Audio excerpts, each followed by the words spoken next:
Oh my god, I keep puking! Oh, I'm puking and I'm dying now. Wonderful. This isn't fair. He grabbed my cheeks, he opened it up, he was like... Resident Evil. It's one of the most memorable video game franchises of all time. Not only did it coin the term survival horror, but it set the precedent for any horror game that followed in its footsteps. No matter which one of the Resident Evil games that you played, whether it be the original Resident Evil Umbrella Chronicles, or Resident Evil Operation Raccoon City, all these games had the concept of survival horror in mind. Traditionally, when one plays a survival horror game like Resident Evil, it's described as a single-player based experience where the player must witness the horrors that the game has in store for them alone, which helps feed into the player's anxiety of loneliness and amplifies its horror experience. When Resident Evil was first conceptualized, it was in fact a single-player survival horror-based game where the player must traverse a giant spooky mansion alone and fight off zombies and other virus-made monsters to achieve one of the game's many endings. The feeling of not knowing what was ahead and only relying on your quick decision-making and wit was unsettling to say the least. But as the series went to evolve, it was adamant that publisher Capcom had bigger ideas for the franchise and wanted to include a more multiplayer aspect where people could experience the survival horror they had created with their friends and peers. That's right, we're talking about Resident Evil multiplayers, baby. Capcom has actually made many attempts before to include a multiplayer mode in a lot of its Resident Evil games, which many fell flat, and you know what they say. At first, if you don't succeed, try one more time, and then try again after that. And I think Capcom took that term very literally. There's probably a lot more Resident Evil multiplayers than a lot of people realize, and I want to go through every single one of them in this video. The good, the bad, and the ugly, and more of the bad. Hi everybody, I'm Matt the Marvel, and this is a complete history of Resident Evil multiplayers. For those who aren't aware, I'm a huge Resident Evil fan. A big one, in fact. It's one of my most favorite video game franchises of all time. I'm not actually afraid to say that I'm a big fan of a lot of these multiplayer Resident Evil games. I enjoy them a lot, but I could totally understand why a majority of the community doesn't like them. Most of that hate stemming from more of the modern Resident Evil titles that people already don't like for stepping away from the fixed camera angles, tank controls, and, ammo conservation and whatnot. So it's a good thing we're starting with Resident Evil's first multiplayer that took most of its elements from the original Resident Evil titles. This is Resident Evil Outbreak for the PlayStation 2.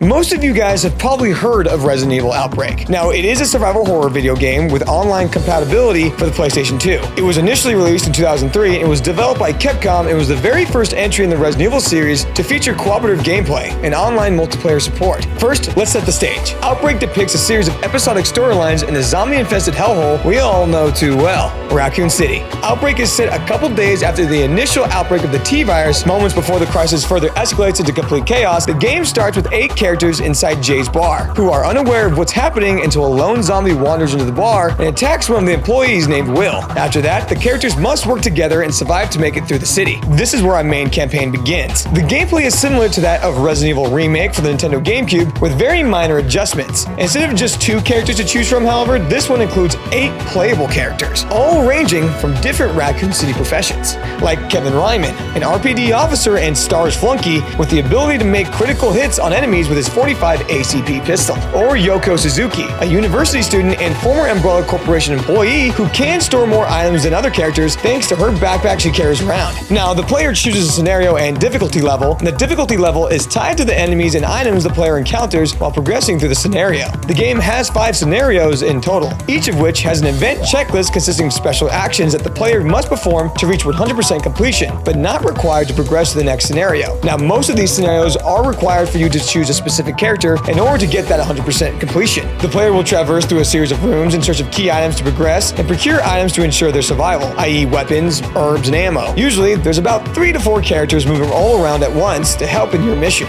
This is where the multiplayer aspect kicks in. Now, back in its heyday, and I use that term loosely, heyday, players were able to connect to internet servers using a broadband connection and a network adapter for their PlayStation 2. They would create an account and log in, and they would choose between free mode and a scenario mode. Free mode took place in a lobby and allowed players to create their own games, scenarios, and difficulty level. Whereas scenario mode would choose the scenario for the players automatically depending on the host's progression in their story. These players would have to work together to reach the end of a scenario, which usually would result in a boss fight of some sort. You trade items, keep each other alive, and help one another solve puzzles throughout the perplexing Raccoon City. One of the more interesting things about this game is that it essentially gives you a health bar and a time limit depending on how much damage you took. Each player has their own infection meter, which shows how much exposure to the T-virus each player has. If that meter fills all the way to 100, then that player falls victim to the infection and is now an opposing zombie with the capability to actually hinder the remaining players. This is short-lived, however, because after some time, that infected player will eventually collapse and receive a game over.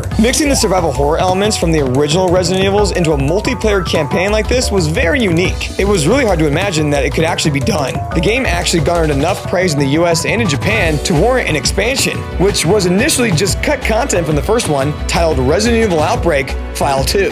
The game was praised for the graphics, fun factor, and multiplayer, but criticized for the lack of voice chat. I mean, it was like early 2000s. You got to give it more credit. Instead, players were given an ad-lib system to communicate with other people in their party. The ad-lib system was chosen over conventional microphone chat because the development team argued that it would ruin the atmosphere. I could see that. Imagine everyone saying, "Over here, you f***ing stupid ass. Come here, come get the screener, dummy. God, you're a big fart knocker, dude." Instead, limited chat options were used for conversations between the users. A player could essentially walk up to another player and deliver a line from a particular conversational category, which, if you played offline, got really annoying really quick, as the CPUs would basically spam this to try to converse with the player. Cindy! Here! Good! Damn it, help me! Help me! Yes. Help me! Please help! Help! Please help! Unfortunately, Capcom shut down the American servers for Outbreak on December 31st, 2007. And the Japanese servers were done on June 30th, 2011, ending the official online capabilities for this game. Unfortunately, a lot of dedicated fans to the original Resident Evil games didn't get to experience this game in its heyday. And again, I use that term loosely, heyday. This was due to the obscure nature of the PS2's online capabilities, which probably played a hand in this game's poor sales and its eventual demise. But luckily, there is a community made up of those aforementioned dedicated fans who want to continue this game's underrated legacy. You could still play this game online via a special emulator for PC that has a server solely for playing this game online. It's called obsrv.org. This allows you to connect to a fan-made server and play with anyone in the server looking for teammates. It works just as the traditional way did back in 2003. All you have to do is create an account and log in using the network provided, and search or create lobbies to take on scenarios with a group. This Outbreak community is very active and even has forums and Discord servers dedicated to help people install and play this game with other players. And honestly, it's truly a testimony to how a multiplayer Resident Evil game in the original gameplay style can actually be viable, and especially in this day and age, where it's a lot more commonplace to play online multiplayers. Just, something to think about, Capcom. After the downfall of Resident Evil Outbreak, it would be some time before we would see our next installment of an RE multiplayer. The same year Capcom shut down their Outbreak servers for the US would be the year we would start to see a shift in the Resident Evil experience as we know it. Long was forgotten the era of fixed camera angles and tank controls, and instead was replaced with a third-person perspective, and more action elements were being introduced as per the popularity of the games being released at that time. We would see this evolution in Resident Evil's fourth mainline installment, but following that was something a lot more bizarre that I don't think any Resident Evil fan saw coming. Capcom isn't afraid of retelling its Resident Evil stories, and it wanted to retell its original trilogy in a more cooperative setting that would undoubtedly make it a lot easier for casual audiences to enjoy. This is Resident Evil: The Umbrella Chronicles. Umbrella Chronicles is what is referred to as a rail shooter. It was released for the Nintendo Wii in November of 2007. The game features past titles' stories through a first-person perspective and does not allow free movement, but instead a controlled course that is chosen for the player. It features campaigns from Resident Evil 0, Resident Evil 1, and Resident Evil 3 Nemesis, mainly to depict the events that led to Umbrella's end in 3 separate scenarios with sub-stories that were never seen before, explaining side events, all narrated by the series antagonist, Albert Wesker. The game plays just like you'd imagine. Each campaign includes 2 playable characters with the option to have a partner aid you in your mission. Optionally, some side scenarios only allow for 1 player to play through due to the fact that only a single character can be chosen until a special scenario is completed, and then all the missions are available to have a co-op functionality. Players use the Wii remote to target and shoot like they would in a light gun shooter, and the game is also compatible with the Wii Zapper. Players follow a preset path, shooting enemies and picking up optional weapons and health items, occasionally choosing between multiple paths. Using the analog stick on the nunchuck, players can look around in a limited manner. In some cases, the Wii Remote can be used to activate melee weapons against enemies with the camera shifts to a third-person view, or you can use timed button presses in certain cutscenes to evade traps and enemy attacks. Now, each stage is split into individual chapters and contains save checkpoints at the end of each chapter. Stars points are obtained at the end of each stage, which can be used to upgrade procured weapons you find throughout the game. The player is also awarded a ranking at the end of each chapter, S being the best. This is determined by the amount of destroyed items, obtained objects, files, and critical hits, and the clear time for each stage. As I stated prior, the Umbrella Chronicles encompasses several scenarios, which are based on various plot elements from the Resident Evil series.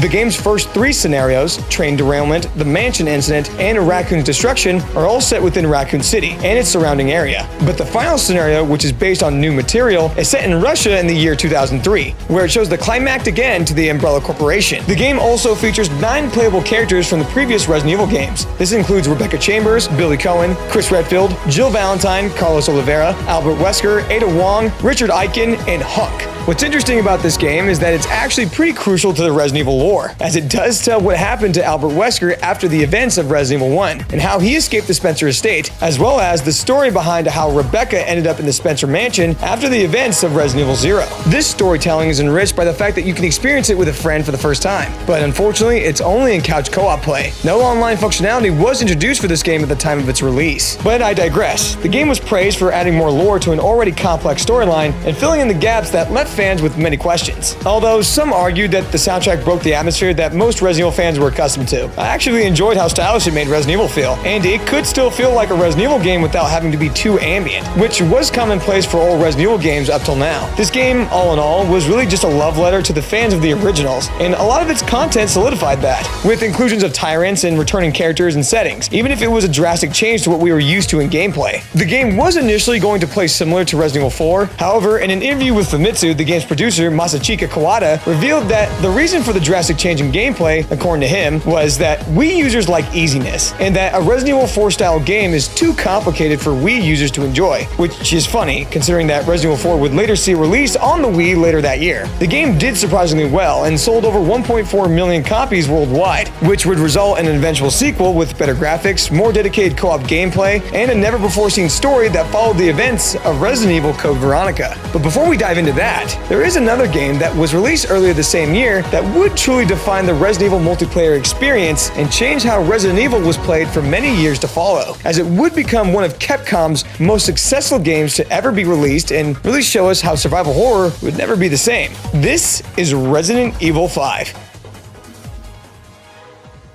Resident Evil 5 is the 5th major mainline installment of Resident Evil, and its impact upon the series has stood the test of time for many years. Resident Evil 5 was released for the PlayStation 3 and Xbox 360 consoles in March of 2009, and for Microsoft Windows in September that year. The plot involves the investigation of a terrorist threat by BSAA agents Chris Redfield and his new partner, Sheva Olimar, in a fictional region of Africa named Kijuju. The story follows the titular Chris Redfield from the original game and how he must confront his past in the form of his old unit team captain Albert Wesker and his former partner Jill Valentine, who was presumed to be dead at the time. The gameplay of Resident Evil 5 is similar to that of the previous installment, Resident Evil 4, though it is the first in the series designed with 2-player cooperative gameplay in mind. It's also been considered the first game in the main series to depart from the survival horror genre and evolving to something that I like to refer to as action horror, though I would argue that this started in Resident Evil 4's installment, but that's besides the point. With that being said, with Resident Evil taking a more action-like approach to its gameplay, this gave it the opportunity to really go balls to the wall with its multiplayer aspects. 2-player mode is available online or split screen with a second player using the same console.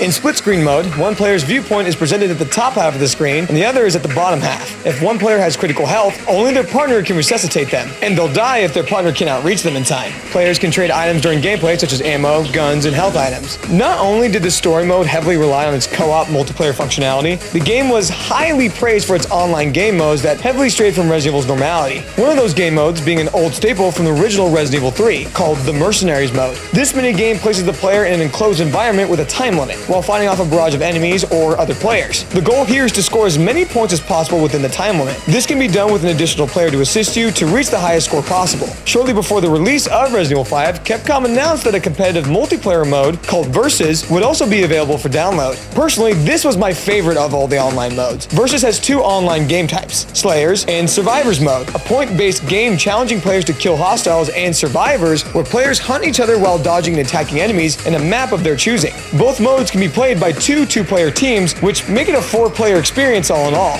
Later on, a special edition of the game, Resident Evil 5 Gold Edition, was later released and includes 2 new co-op campaigns, one Lost in Nightmares and another campaign expansion mode called Desperate Escape. The Gold Edition also includes the previously released Versus mode and 4 new costumes and an alternate Mercenaries mode with 8 new playable characters that included returning cast members such as Barry Burton and Rebecca Chambers, as well as new items and maps. All this extra content really showed us that Capcom wanted players to revel in this new era of Resident Evil with its multiplayer experience. Resident Evil 5 received generally favorable scores. Reviewers praised the game's visuals and its content for being very replayable, and for the time, its motion capture and voice acting would set the bar for all games to follow it. As of June 2020, when taking into consideration of the sales of all versions and re-releases of titles, Resident Evil 5 was the 3rd best-selling Capcom game overall, behind Monster Hunter World and Street Fighter II, and it actually remains the best-selling title in the Resident Evil franchise, outselling its closest rivals Resident Evil 4 and Resident Evil 6 respectively. Resident Evil 5 would do so well with audiences around the globe that it was no surprise that Capcom didn't want to let off the gas of the success that they had created in a co-op experience from their long-beloved survival horror franchise. And following the high praise of the aforementioned Umbrella Chronicles, Capcom sought once again to retell their older games through a means of simplified gameplay for newer fans that had just hopped on the RE4 and RE5 bandwagon, but this time with a slight more emphasis on horror, and yet again adding more lore to an already ever-expanding universe that was Resident Evil. And what better way to do it but to have one of those series' most popular characters be the center of the storytelling? This is Resident Evil: The Darkside Chronicles.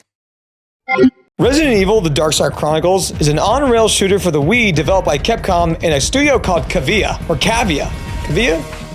The game was released for the Wii on November 17, 2009. It serves as the prequel to Resident Evil 4, set 2 years before its events. The game's plot revolves around the personal stories of Claire Redfield and Leon S. Kennedy. Its main focus is retelling the events of Resident Evil 2 and Resident Evil Code Veronica, but also features a never-before-seen campaign that tells the story of Leon and Jack Krauser before their reunion in Resident Evil 4, while also showing what had become of the T. Veronica virus after the events of Code Veronica. As you can guess, in each campaign, you take control of one of 2 characters, with your partner choosing the other available protagonist. Now, like I said, there are 3 scenarios. Memories of the Lost City retells the events of Resident Evil 2, leading up to when Leon and Claire destroy a G-infected Birkin. Game of Oblivion is a campaign that retells the story of Resident Evil Code Veronica, where Claire Redfield and Steve Burnside team up together and attempt to escape Rockford Island, while having to contend with the psychotic Alfred Ashford. Also, as a side note, Steve Burnside looks and sounds 1,000 times better than his original incantation. The 3rd and final campaign is Darkness Fall. Krauser narrates his thoughts as he helps Leon Kennedy battle their way through Javier's headquarters. Javier is a warlord that has bought most of the remaining T. Veronica research from a mysterious man who's later revealed to be Albert Wesker.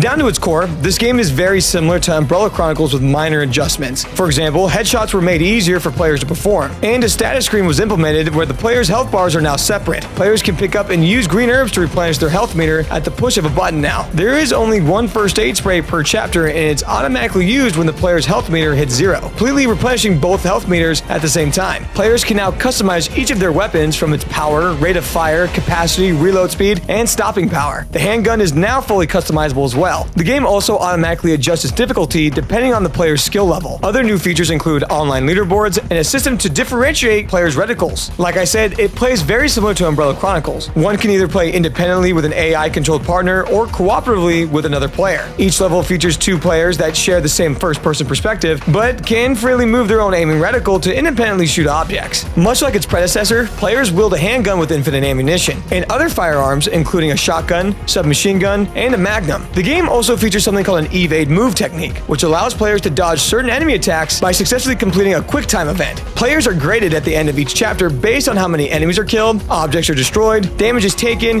and completion time, and as well as critical hits landed. All in all, it's really a more beefed up and polished version of Umbrella Chronicles, with better graphics and visuals and more dynamic gameplay with a focus on retelling older stories in a couch co-op setting. As Resident Evil continued to grow in popularity, we would see how Capcom truly wanted to change up the meta of its beloved horror franchise, and see how it strayed off and turned into a product of its time with games that were garnering popularity over the years. Our next installment wasn't horror or story-based at all, but really just a reskin of a minigame that we were already given in Resident Evil 4 and Resident Evil 5. This is Resident Evil: The Mercenaries 3D.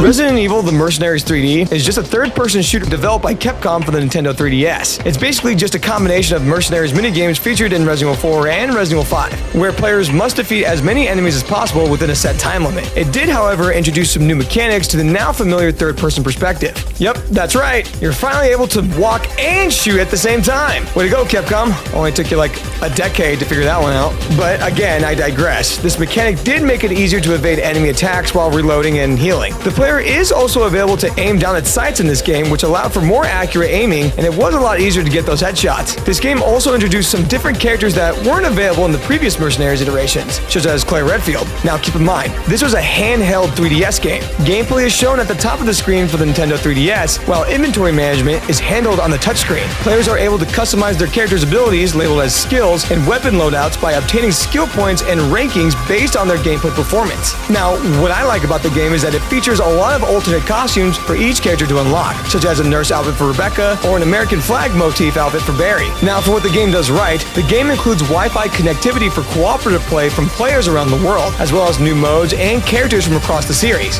To be honest, I was rather excited for this game to come out as a young kid. The fact that I could play a Resident Evil game on the go and connect with other players for a PvP aspect was so engaging to me. Other than that, there isn't much else to say about this game. It's really just a condensed version of the past Mercenary modes with some minor tweaks. The game garnered mixed reviews amongst the fans for basically being a repackaged minigame for the 3DS, which, I get it, trust me, I get it. It was basically just mindless fun with friends if you were lucky enough to find players over the 3DS online Wi-Fi connectivity. But for the real diehard fans of the series, we all knew that this game was just a filler for another RE game that was highly anticipated at the time. Being announced at the same time as Resident Evil Mercenaries 3D, this entry was shown to make its return back to its survival horror roots, but while also not forgetting about what people enjoyed about the franchise's more modern titles, and how a good fraction of that fan base still enjoyed the multiplayer aspects that Resident Evil could provide. This is Resident Evil Revelations.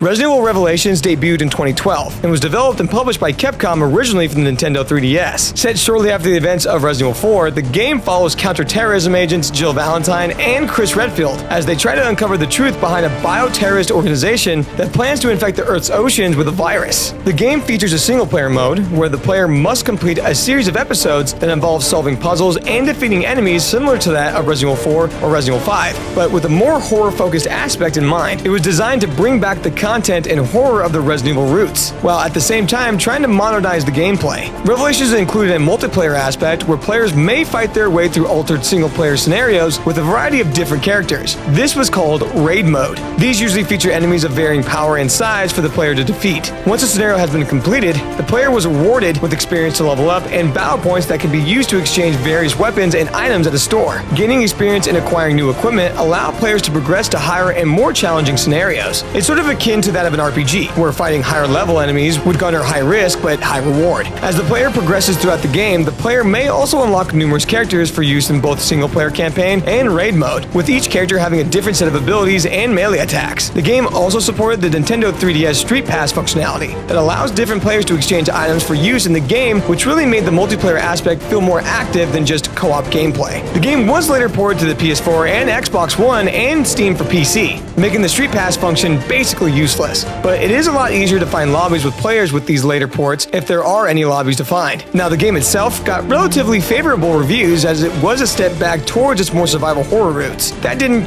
quite last that long though, because the next game on this list completely jumped back into its action shooter ways, but with much more emphasis on multiplayer party gameplay. This is Resident Evil Operation Raccoon City.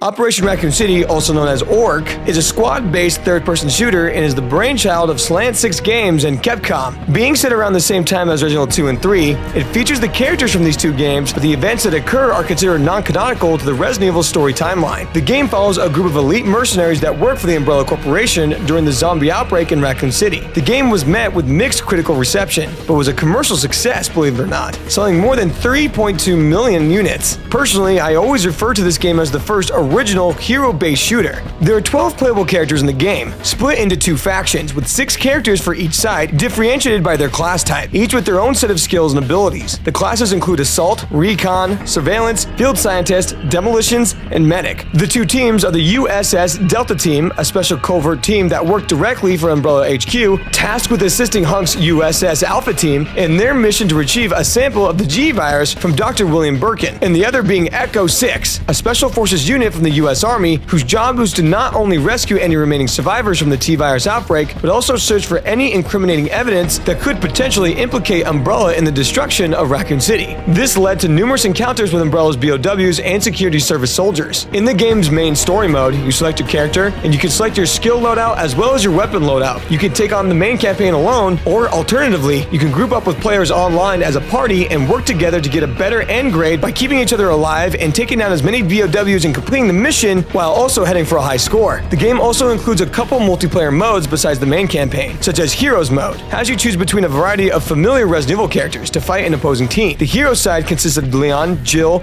Claire, and Carlos Oliveira, whereas the Umbrella team has you choose from Ada, Nikolai, Hunk, or Lone Wolf, but the fanbase knows Lone Wolf as Nighthawk. In Heroes mode, you choose your hero and work together with your team to keep one another alive and eliminate the opposing team. It's sort of like a team deathmatch of sorts, where you have to fight off the enemy team before time runs out and stay clear of opposing BOWs that are also looking to take you out. The idea for the game came about during the development of Lost Planet 2. In November of 2010, Kotaku reported on a rumor that Slant 6 Games, developer of SOCOM US Navy SEALs, was developing a Resident Evil title under the name of Raccoon City. It took a lot of inspiration from Slant 6's previous game into consideration. Although highly regarded as a bad Resident Evil game by big gaming news sites, down to its very core, it's actually a very solid cooperative shooter, sort of setting a standard for others like it. Ask anyone who played this game, and they'll actually tell you that they had a lot of fun playing this new look on the Raccoon City incident. In my experience, I haven't found anybody who was truly unhappy with this game's approach on an RE classic, but you'll never truly be able to please every fan, and that especially rang true for the next installment on this list. During this time, Resident Evil was going through even more drastic changes than we had previously seen through the franchise. Seeing Resident Evil go from fixed camera angles and item conservation to a third-person action-oriented shooter was already a big deal, but with the release of Resident Evil 5 and Resident Evil Operation Raccoon City and their subsequent success and sales for Capcom, it was at this time that we would witness something truly interesting for our beloved survival horror franchise, mixing lore-heavy elements with seemingly bountiful action shooter concepts. This is Resident Evil 6.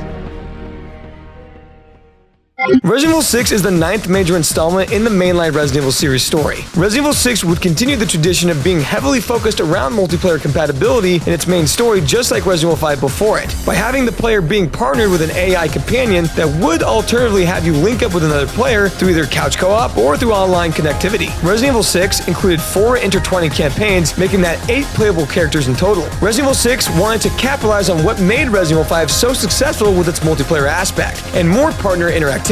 Some that even includes players being separated from each other, even more so from the previous installment. What's different this time around, though, is that the players could actually have an optional third-party player enter their game, but this time as an opposing enemy BOW. This mode was called Agent Hunt. Agent Hunt allowed a third possible player to join on an ongoing player campaign and basically disrupt the player's progress by taking control of an enemy and attacking the opposing party. This third player would take on the attributes of a BOW that you control, their attacks, their abilities, as well as their clunky controls and low health. But each time you were defeated, you'd be respawned to a specific location of your choice and continue your onslaught on the hero players. I've got to say, this was an interesting mode to include in the main campaign that not many players knew about, as it was labeled under extra content in the main menu rather than the main campaign. The other multiplayer modes that were included in the extra content were the Mercenaries mode, which is pretty much the same mode from RE5 and RE4. This would also include Mercenaries No Mercy mode, which is basically a harder mode of the original. Another one was Survivors mode. It's a mini-game where you fight face-to-face against other agents in a free-for-all battle royale setting. This game mode can host up to 6 players, with the goal to be the last survivor standing. Another mode was Onslaught mode. Now this mode is rather interesting as it only requires 2 players. Players go head-to-head as they clear waves of enemies. Chaining combos in each wave will send another wave of enemies to the opponent player, making it harder for them to survive. The last player standing wins the campaign. Another one would be Predator mode. Predator mode is a mode where one player becomes the deadly Ustinak, a BOW featured in Resident Evil 6's main campaign and is tasked to eliminate the other 5 players. The other players are required to either defeat the BOW or survive until the round ends. Lastly, and maybe the least, was Agents vs. Creatures mode. A play on the Agent Hunt mode from the story campaign, 6 players are split into 2 teams, the Agents and the BOWs. The Agents are tasked to protect one of their rookie members, while the enemy team's objective is to eliminate the Agent's team rookie. This mode is very reminiscent of the recently announced and forgotten Resident Evil RE-verse, but we'll get into that soon enough. After Resident Evil 6, even with its critical review of the game, Capcom explained further that the main Resident Evil series will remain more action-oriented. This will be a result of their successful sales of Resident Evil 6, keeping it aimed at a wider audience to try and interest more people in the world of Resident Evil. However, for die-hard veterans of the franchise, the previously mentioned Revelations series would be more fan-driven, intending to revel in the older horror style. With this side series, Capcom had hoped to please their longtime fans and keep them supplied with something similar to the horror experience they fell in love with, but that wasn't going to stop Capcom from not including a horrific storytelling narrative that you had to experience alone, assumably following the tradition of their last 2 mainline titles. This is Resident Evil Revelations 2.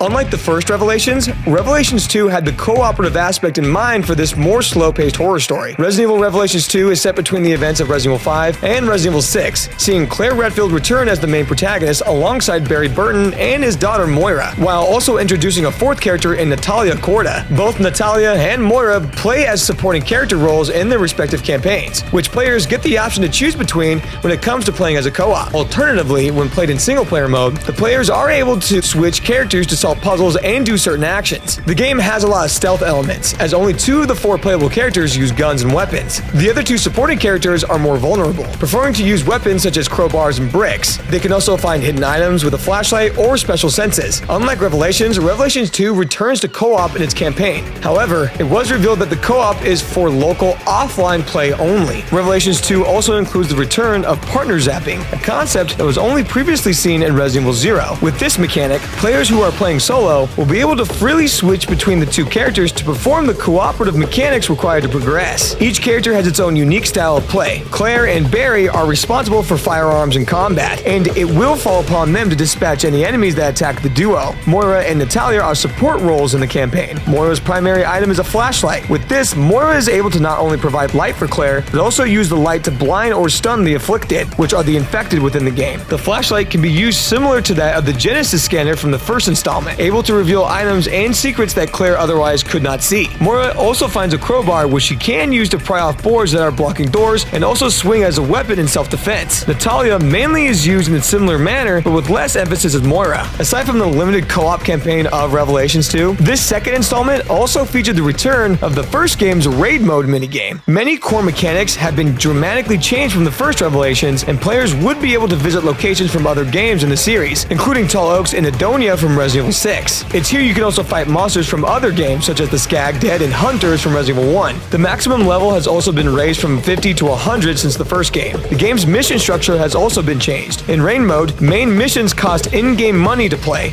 and money can only be earned by completing daily missions and event challenges. Main missions are now grouped together in packs, each of which contains 6 levels, whereas they were singular levels in the first game. Raid mode this time around also has been confirmed to have a distinct plot. Unlike Revelations 1, the player assumes the role of an AI fighting in a combat simulator constructed by the Red Queen Alpha database. Now this AI, which is able to assume the forms of different characters from the series, which acts as your character roster, must complete various combat missions while collecting audio logs detailing the true nature of the Red Queen Alpha. A mansion-like area acts as a central hub from which missions can be accessed, and you can interact with other players here. Revelations would have some mixed reviews, where most of its praise coming from the setting, story, characters, and the co-op gameplay, but its lack of online capability kept it from having a more broad overall audience. During this time, Capcom was really pushing its boundaries on what they could do with their beloved horror IP, seeing it as more than just a lowly survival horror single-player game of its past, but rather a horror franchise juggernaut that could dip its toes in the more fledgling competitive games market. Capcom saw great success with another one of its IPs in its Street Fighter series, and wanted to break off a piece of that success to help garner the fast-growing shooter-based esports market, seeing Resident Evil as their vessel to do so, complete with fast-paced shooting, teamwork, and a whole lot of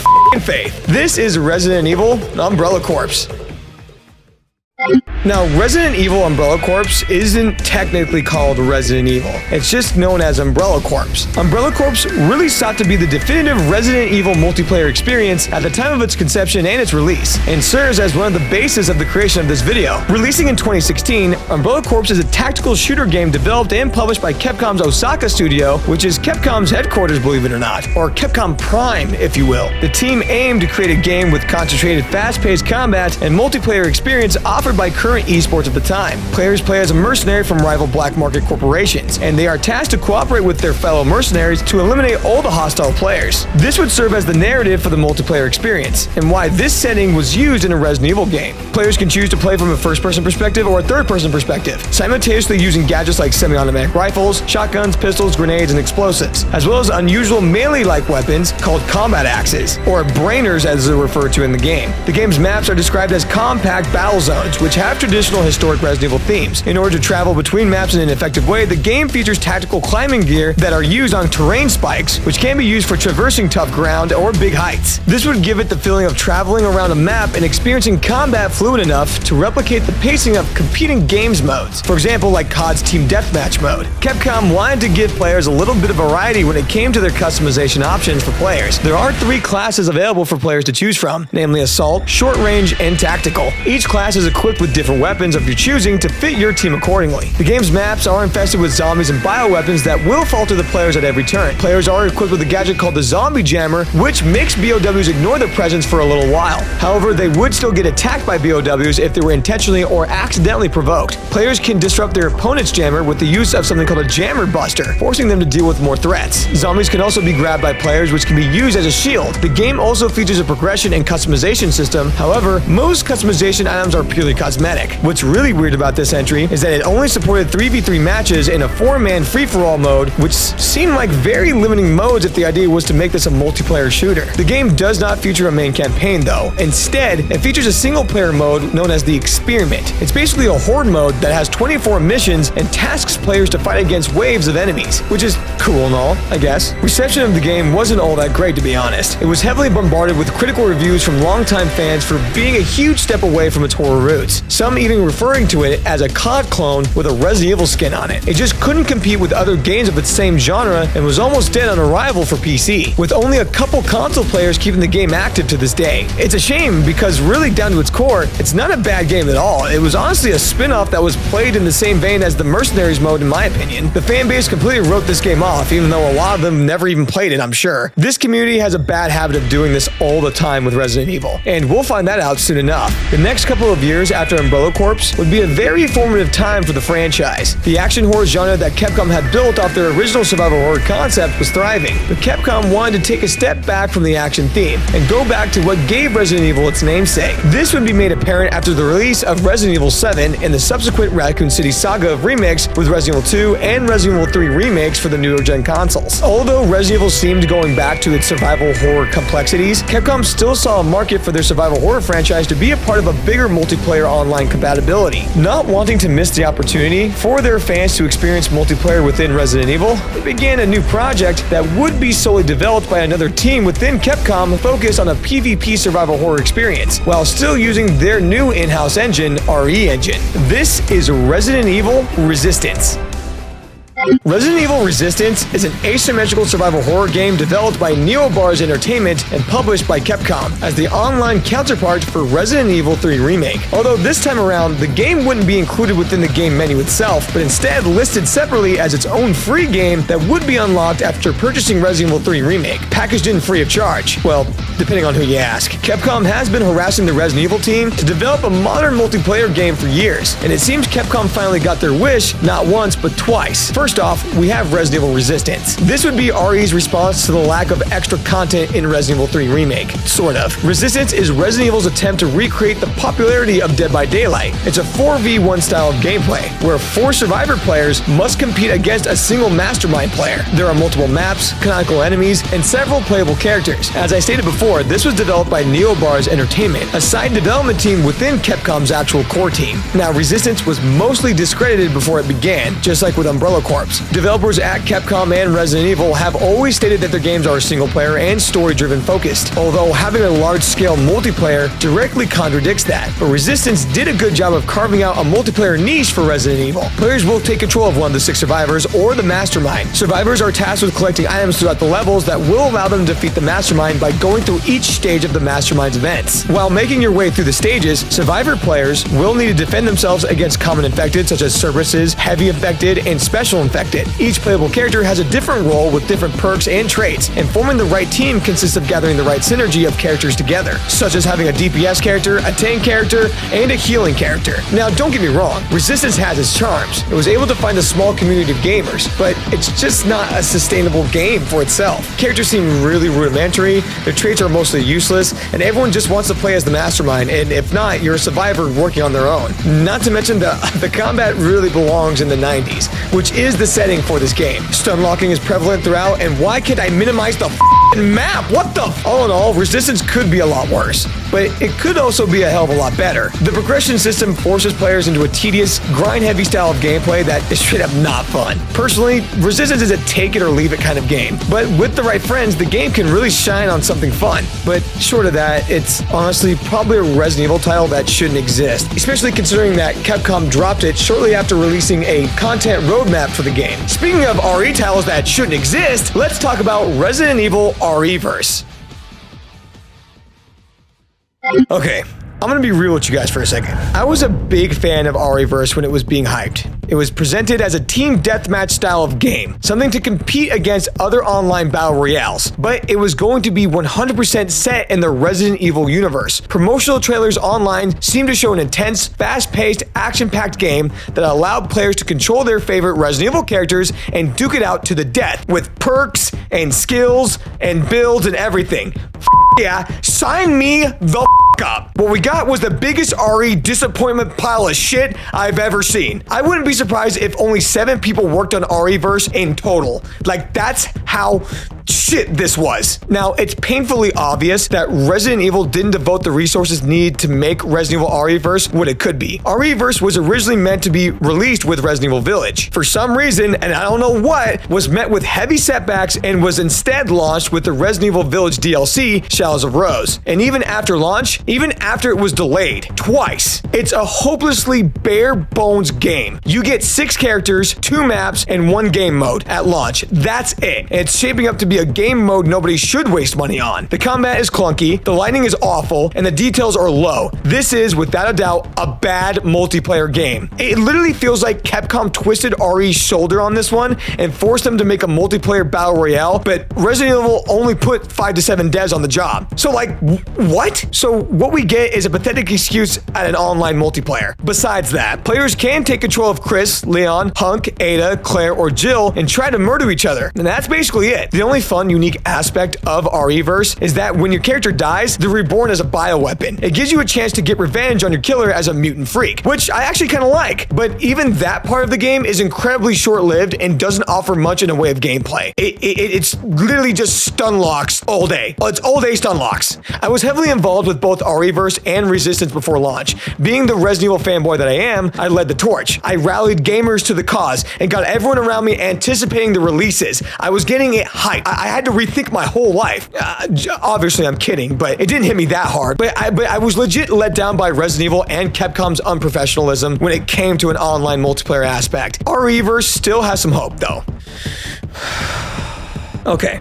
RE-verse still has some hope. While its battle pass is a scam and its in-game cosmetics are a joke, it does have a roadmap with more content planned. Extra game modes, more maps, more characters, and more mechanics are planned in the future. But Resistance also had a roadmap of content that somehow fucking disappeared. So even though Resident Evil RE-verse has content planned, it's entirely possible Capcom will pull the plug and will let it die where it is, as they did with Resistance, which is fine with me because then they could focus on an online multiplayer Mercenaries game mode, which is what RE-verse really should have been. Seriously, Capcom. With that being said, that was a complete list and history of Resident Evil multiplayers. The good, the bad, the ugly, and the uglier. Was there even a good in that? I actually don't know. I actually don't know if there was any good in that list.